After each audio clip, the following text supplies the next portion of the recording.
আরামবাগ সাংগঠনিক জেলায় বিজেপির সাফল্যের পিছনে জেলা নেতৃত্ব ও সাংগঠনিক পদাধিকারীদের ভূমিকা নিয়ে চর্চা শুরু হয়েছে রাজনৈতিক মহলে।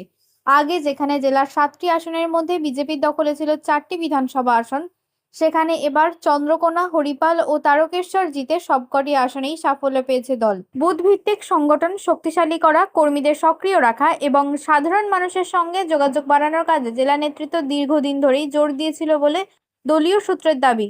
সেই সাংগঠনিক পরিকাঠামোকে মজবুত করতে জেলা সভাপতি সুশান্ত বেরা সহ একাধিক পদাধিকারী সক্রিয় ভূমিকা পালন করেন। সভাপতি সুশান্ত বেরা জানান, নির্বাচনের অনেক আগে থেকেই বিভিন্ন এলাকায় বুথ স্তরের বৈঠক, কর্মী সভা ও বাড়ি বাড়ি যোগাযোগের কর্মসূচির উপর গুরুত্ব দেওয়া হয়েছিল। নিষ্ক্রিয় কর্মীদের ফের সক্রিয় করা, নতুন ভোটারদের সঙ্গে যোগাযোগ বাড়ানো এবং স্থানীয় ইস্যুকে সামনে এনে প্রচার চালানোর ক্ষেত্রেও জেলা নেতৃত্ব একযোগে কাজ করেছেন।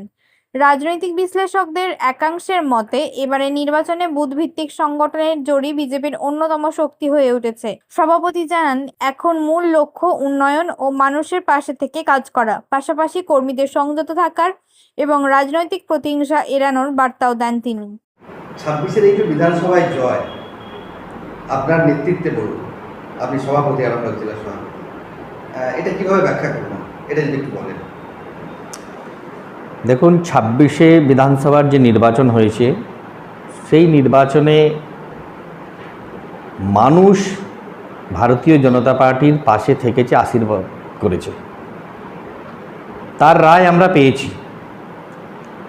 আমাদের আরামবাগ সাংগঠনিক জেলার যে 7টা বিধানসভা ছিল, সেই 7টা বিধানসভাতেই আমরা অলরেডি 4টেতে পিছিয়েছিলাম, কিন্তু এমএলএ আমাদের 4টেতে ছিল, একটা আমরা লোকসভা নিরিখে কিছুটা পিছিয়ে ছিলাম। অফিসিয়ালি আমরা 7টাকেই টার্গেট রেখেছিলাম যে 7টাকেই জেতাতে হবে এবং 7টা না জিতলে এখান থেকে তৃণমূল মুক্ত হবে না। এই টার্গেট রেখে যে 4টেতে বিধায়করা ছিলেন আমাদের, সেই 4টে সহ কিভাবে আরও 3টে যোগ করা যায়, সেই 3টের জন্য আলাদা প্ল্যান পরিকল্পনা করে একটু বেশি সময় ওদেরকে দিতে হয়েছে। অফিসিয়ালি সময় সবাইকেই দেওয়া হয়েছে, কিন্তু স্পেসিফিকভাবে চন্দ্রকোনা আমাকে জেতাতে হবে, তারকেশ্বর জেতাতে হবে, সর্বোপরি হরিপালের মতো জায়গা যেখানে আমরা 34,000-এরও ওপরে পিছিয়ে ছিলাম লোকসভার নিরিখে, সেখানে সেটা রিকভার করে আবার 3-4 হাজারের কাছাকাছি ভোটে জেতা এটা চারটিখানি কথা নয়। কারণ মানুষ উজাড় করে ভোট দিয়েছে, 40,000 ভোট আমাদেরকে এক্সট্রা পেতে হয়েছে, তবে আমরা ওখানে জয়লাভ করতে পেরেছি। তো স্বাভাবিকভাবেই 7টা বিধানসভা জিতে আমি যতটা খুশি, তার থেকে বেশি খুশি সাধারণ মানুষ, ভারতীয় জনতা পার্টির কর্মী নেতা যারা আছেন, তারা যারা আমাদেরকে ভোট দিয়েছেন, তাদের সকলকেই আমি আমার তরফ থেকে আন্তরিক অভিনন্দন এবং শুভেচ্ছা জানাচ্ছি। তো তাদের সকলের প্রচেষ্টাতে আজকে আমরা 7-এ 7 এবং তৃণমূলকে শূন্য করতে পেরেছি।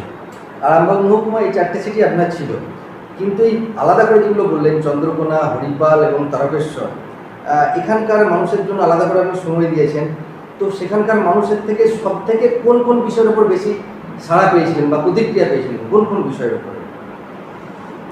মানুষ ভোট দেবে বলে মুখিয়েছিল।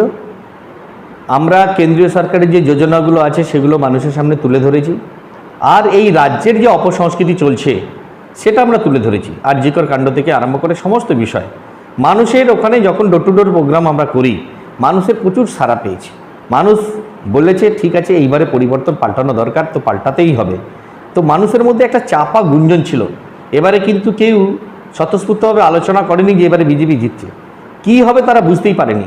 কিন্তু মানুষ তাদের যে আর প্রতিফলন সেটা ভোট বাক্সে দেখিয়েছে। মানুষ বিজেপির পাশে আছে এবং নরেন্দ্র মোদীর হাত শক্ত করা সহ বিজেপিতে বাংলায় পদ্মফুল যে ফুটছে বিজেপির হয়ে, সেটা মানুষ দেখিয়ে দিয়েছে। এবং আপনি জেলা সভাপতি, তো এই জেলা সংগঠনের ভূমিকা এক্ষেত্রে কতটা ছিল, এটা যদি একটু বিস্তারিতভাবে বলেন। দেখুন, 3টে যেহেতু হার ছিল, স্বাভাবিকভাবেই আমার একটা টার্গেট ছিল যে অন্তত তৃণমূল মুক্ত করতে হলে বাকি, হ্যাঁ, চ্যালেঞ্জ নিয়েছিলাম যে বাকি আমি এই 3টেকে যুক্ত করে 4টে যদি আমি জেতাতে পারি, তাহলে আর পশ্চিমবঙ্গের একটা উজ্জ্বল মুখ থাকবে যে হ্যাঁ, 4টে বিধানসভা ছিল, সেখানে 7টাই জেতানো হয়েছে। যদিও এরকম অনেক বিধানসভা আছে যেখানে প্রায় 7টা, অনেক লোকসভা আছে যেখানে 7টাই জিতেছে, তার সত্ত্বেও আরামবাগের মতো জায়গা, যেখানে আর কঠিন দুর্গম জায়গা যেটা আমরা বলতে পারি, সেখানে আলাদা পরিকল্পনা করে আমরা বিশেষ করে চন্দ্রকোনা আলাদা ম্যাপিং করতে হয়েছে, হরিপালের জন্য ম্যাপিং করতে হয়েছে এবং তারকেশ্বরের জন্য ম্যাপিং করতে হয়েছে। সেই ম্যাপিং করে আমরা কিভাবে মানুষের কাছে গিয়ে অন্তত আমরা এটা বার্তা দিয়েছিলাম যে যেন তেন প্রকারেণ আপনারা বুথে এজেন্ট দিন, বুথে বসে ভোটটা করিয়ে দিন, দেখুন আমরা জিতে যাব, মানুষ আমাদের পাশে আছে। আমরা এই পরিকল্পনা করে এগিয়েছিলাম। আপনাদের বুথ স্তরে যারা কর্মীতে আছে তাদের অবদানটা কীভাবে মূল্যায়ন করবেন? তারা যথেষ্ট পরিশ্রমী দেবতুল্য কার্যকর্তা, তারা যথেষ্ট খেটেছেন এবং প্রচারও গেছেন, মানুষের কাছে গেছেন, তারা মানুষের সাথে সুন্দর ব্যবহারও করেছেন। মানুষ যে এতটা হাত উজাড় করে আশীর্বাদ করবে এটা অভাবনীয়।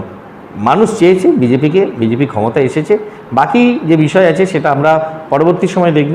কিন্তু এখন যেটা আমাদের আশু দরকার, যে কথা আমরা মানুষকে দিয়েছি আমরা সেটা কতটা ফলপ্রসূ করতে পারি সেই দিকে, প্রতিশ্রুতিটা সেদিকে আমাদের নজর থাকবে। আচ্ছা, একটা যে বিষয়টা না বললেই নয়, সেটা হচ্ছে আমাদের যে মহিলা মোর্চা, এদের ভূমিকা কতটা ছিল এই নির্বাচনে? দেখুন, সব জায়গাতেই লক্ষ্মী ভাণ্ডার করে একটা আলাদা পরিবেশ রচনা করেছিল। আমরা মানুষকে যখন বলছিলাম যে আমরা ওই একই পরিমাণে টাকা দেবো, ওর থেকে ডবল দেবো, কিন্তু মানুষ বিশ্বাস করছিল না। স্বাভাবিকভাবেই আমাদের মনে হয়েছিল যে মানুষের কাছে কিছু একটা যেতে হবে। আমরা আর অন্নপূর্ণা ভরসা যোজনা যে কার্ড আমরা ফিল আপ করেছি, মানুষ তাতে সাড়া দিয়েছে এবং তারা বলেছে হ্যাঁ এরা সরকার এলে 3000 টাকা দেবে, সেই জন্য কার্ড পূরণ করছে। মানুষ তাতে আশ্বস্ত হয়েছে এবং ভোটও দিয়েছে। এবং আমাদের যে মহিলা কর্মী আছে, আমাদের যে মহিলা কার্যকর্তা আছে, তারা বাড়ি বাড়ি গেছে এবং ওই ফর্ম ফিল আপ করে নিয়েছে। স্বাভাবিকভাবেই একটা বাতাবরণ তৈরি হয়েছে যে অন্নপূর্ণার ভরসা যে কার্ড, সেই কার্ডের উপর ভিত্তি করে কিছুটা হলেও মানুষ আশ্বস্ত হয়েছে। মানে মহিলা মোর্চার একটা ভূমিকা যথেষ্ট ছিল। হ্যাঁ, মহিলা মোর্চার ভূমিকা যথেষ্ট ছিল। মহিলা মোর্চারা কাজও করেছে, ওনারা ভরসা কার্ড ভরিয়েছেন, ওনারা এখনও কাজ করে চলেছেন। আচ্ছা, এখন থেকেই কি লোকসভা, পঞ্চায়েত, পুরসভা নির্বাচনের প্রস্তুতি নেওয়া শুরু হয়ে যাবে? দেখুন, এগুলো প্রত্যেকটা সালে কোনো না কোনো নির্বাচন আছে। এগুলো সব ইলেকট্রিক নির্বাচন হয়েছে। সংবিধান লঙ্ঘন করে কোনো কাজ করার কথা আমাদের প্রদেশ নেতৃত্ব আমাদের বলেনি এবং ভারতীয় জনতা পার্টি এই মতবাদে বিশ্বাসী নয়।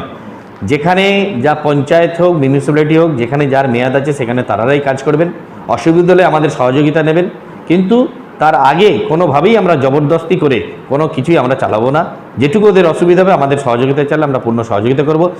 পঞ্চায়েতের নির্বাচন যখন হবে, পৌরসভার নির্বাচন যখন হবে এবং লোকসভা নির্বাচন যখন হবে, তখনের সেই বিষয়টা আমরা তুলে ধরবো যে সময় মাফিক নির্বাচনগুলো হবে এবং তারপর মানুষের রায়ে আমাদের সিদ্ধান্ত হবে। জয়ের পর প্রতিহিংসার রাজনীতি, এই নিয়ে কর্মীদের উদ্দেশ্যে কি বলবেন একটু বলেন?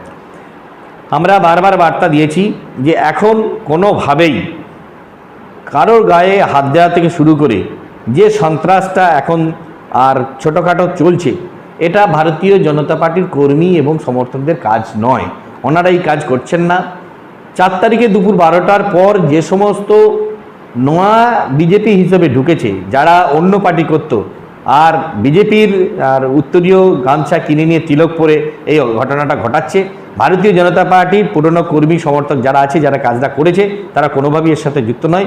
যদি কেউ ভুল করে যুক্ত থেকে থাকে তাদেরকে আমরা হুঁশিয়ারি দিয়েছি, বলেছি পার্টি এটা সমর্থন করে না, অবিলম্বে এই কাজ থেকে তোমাদের বিরত থাকতে হবে।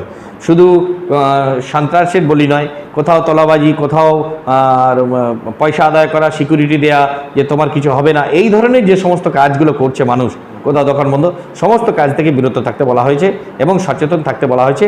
মানুষ আমাদেরকে আশীর্বাদ করেছে, আমরা মানুষের পাশে থাকবো। যারা আপনাদের ভোট দেয়নি সেই সমস্ত জনসাধারণের উদ্দেশ্যে কি বলবেন? দেখুন, যারা ভোট দেয়নি তারা এখন বুঝতে পেরেছে ভোটটা আমরা দিলে ভালো করতাম, তাহলে সবাইয়ের সাথে শরিক হতে পারতাম। এখন তারা অনুশোচনা করছে, আগামী দিনে তারা ভোটটা দেবে। তারা ভোটটা দেয়নি, বুঝেছিল যে এটা কী হবে না হবে, এটা ভাবনা চিন্তা করেছিল।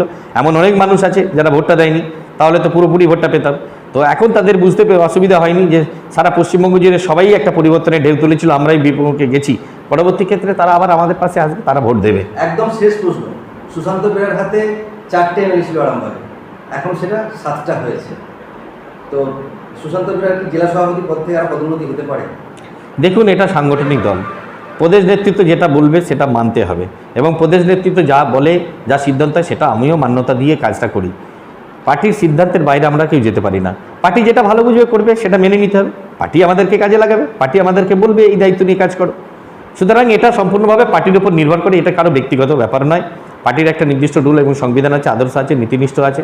সেই নীতিনিষ্ঠের ওপর ভিত্তি করে পার্টি যে সিদ্ধান্ত নেয় তাদের সবাইকে মান্যতা দিয়ে মেনে নিতে হয়। এখানে পার্টির বাইরে কেউ নয়, পার্টির ঊর্ধ্বে কেউ নয়। আর সংগঠনটি যে বাড়ছে, এতে বিভিন্ন রকম দ্বন্দ্ব আসতেই পারে। যেভাবে বাড়ছে, সেগুলো কি আপনি কড়া হাতে দমন করবেন আপনারা? হ্যাঁ, সংগঠন ধীরে ধীরে বাড়ছে, সেগুলো কড়াতে দমন করা হবে এবং নতুন এবং করে হ্যাঁ সংযোজন করা। নতুন করে সংযোজন হবে, সেটা ওপর থেকে নির্দেশ আসা পর্যন্ত আমরা অপেক্ষা করছি।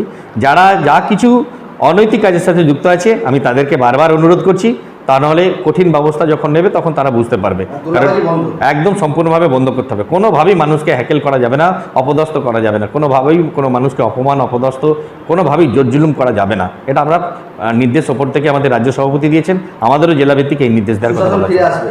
একদম মানুষ যেটা চেয়েছে সেটা ফিরে আসার জন্যই। দেখুন, নির্বাচন হয়েছে, রক্তপাত হয়নি, ভোট হয়েছে, রক্তপাত হয়নি, ফলাফলের ভিত্তিতে আমরা আটকে রেখেছি, রক্তপাত হতে দিইনি।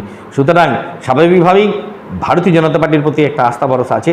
যেভাবে 21-এর নির্বাচনে ফললাভের পর যেভাবে ভায়োলেন্স করেছিল, যেভাবে আমাদের নেতাকর্মীদের প্রায় 60 জনকে আর 3 তারিখের মধ্যেই হত্যা করেছিল, আমরা তার প্রত্যুত্তরে কোনো কিছু করি না। এটা আমাদের নৈতিকতায় বাদে, এটা ভারতীয় জনতা পার্টির সিস্টেম নয়, আদর্শ নয়, নীতি নয়। স্বাভাবিকভাবেই আমরা মানুষের আশীর্বাদে ক্ষমতা এসেছি, মানুষের পাশে থেকে জনকল্যাণমূলক কাজের দিকে আমাদের নজর থাকবে।